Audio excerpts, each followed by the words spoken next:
BRS party? నువ్వు BRS party మీద ఏదైతున్నదో శాపనార్థాలు పెడుతుంటే, నువ్వు బీఆర్ఎస్ పార్టీ మీద శాపనార్థాలు పెడుతుంటే ఏమనుకోవాలి? నువ్వు బీఆర్ఎస్ పార్టీ శాపనార్థాలు పెట్టకు తల్లి. రాష్ట్రంలో అధికారంలో ఉన్నది రేవంత్ రెడ్డి గారు. ఈ రాష్ట్రానికి ఏదైతుందో అది నిజంగా మంచి చేస్తే సంతోషపడదుమే. నిజంగా మంచి చేస్తామని చెప్పి మంచి చేస్తూ ఒక రెండు చెప్తారు. మహాలక్ష్మి పాపం ఆర్టీసీ కార్మికులైతే శంకర్ గౌడ్ బలైపోయిండే. ఆ నిధులు సక్రమంగా ఇచ్చి ఉండున్నట్టయితే ఆర్టీసీ కార్మికులు ఉద్యమించేది కాదు, శంకర్ గౌడ్ బలయ్యేది కాదు. ఉచిత విద్యుత్ ఆర్టీసీ రోడ్ ఎక్కిండ్రు.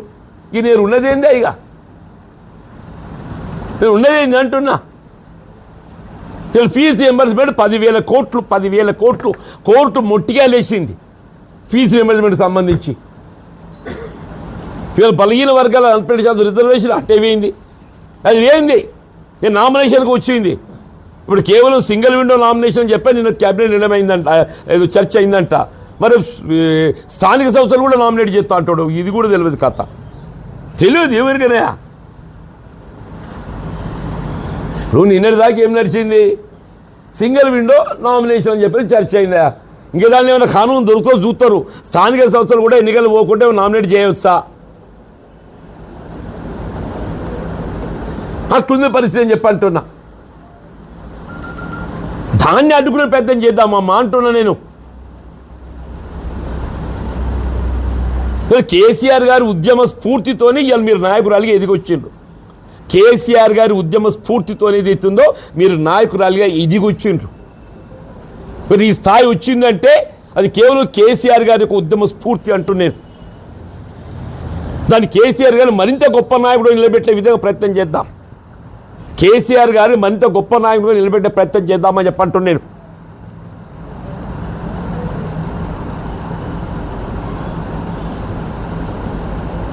అది అనేది అవుతుందో అడువో ఇడిపోయి ఇవాళ నువ్వు ఇక్కడ దాకా ఎదిగినావు అని చెప్పంటే ఆయన ఉద్యమ స్ఫూర్తి, కేసీఆర్ గారి ఉద్యమ స్ఫూర్తి అయితే నువ్వు ఆయననే మర మనిషి అంటే ఎట్లా తల్లి? ఆయన మన మనిషి అయితే ఇక మొత్తం ఎవరు హృదయం ఉన్న మనుషులు అంటూ నేను. దయచేసి అటువంటి మాట నీ నోటి నుండి వెలువడిస్తుంది కాదు. దాన్ని ఉపసంహరించుకోండి. ఇప్పటికీ కవిత గారి నోట్ అంటే ఏదైతుందో ఆమె పార్టీ పెడుతున్న సందర్భంగా ఆమె ఇంకే సలహాలు సూచనలు చేసినా మేము దాని మీద పెద్ద స్పందించాల్సినటువంటి ఒక ఆవశ్యకత ఉంటుందని చెప్పి భావించే వాళ్ళం కాదు. కానీ అంత పెద్ద ఆయన పట్టుకొని ఏదైతుందో తెలంగాణ ఉద్యమ నాయకుడు, తెలంగాణ రాష్ట్ర ఏర్పాటు స్ఫూర్తి దాత, 2 పర్యాలు రాష్ట్రాన్ని ఏదైతుందో దేశంలోనే కాదు అంతర్జాతీయ స్థాయిలో నిలబెట్టినటువంటి ఒక గొప్ప నాయకుడిని పట్టుకొని ఇలా మరమనిషిగా పేర్కొనడం అంటే నిజం కూడా దాన్ని మరి జీర్ణించుకోలేకపోయి మీరు కవిత గారు మీరు ఆయన స్ఫూర్తిలో మీరు ముందుకు వచ్చిన నాయకురాలు కాబట్టి let might have slipped the tongue or లేకపోతే నిజంగా ఉద్దేశపూర్వకంగా అన్నారు, చెప్పలేము. అది కూడా మీరు ఎట్లనో తెలియదు. కానీ ఏదైతుందో దాన్ని ఉపసంహరించుకుంటే మీ గౌరవం ఉంటుంది. దాన్ని మరమనిషి అనే ఒక పదాన్ని ఉపసంహరించుకుంటే మీ గౌరవం ఉంటుంది. ఇవాళ ప్రజాస్వామ్యంగా మీరు పార్టీ పెట్టుకుండ్రు. We wish that you should become success. మంచిదే కదమ్మా. మీరు కూడా ఒక రాజకీయ పార్టీ నాయకురాలిగా ఒక రాజకీయ పార్టీ స్థాపించిండ్రు.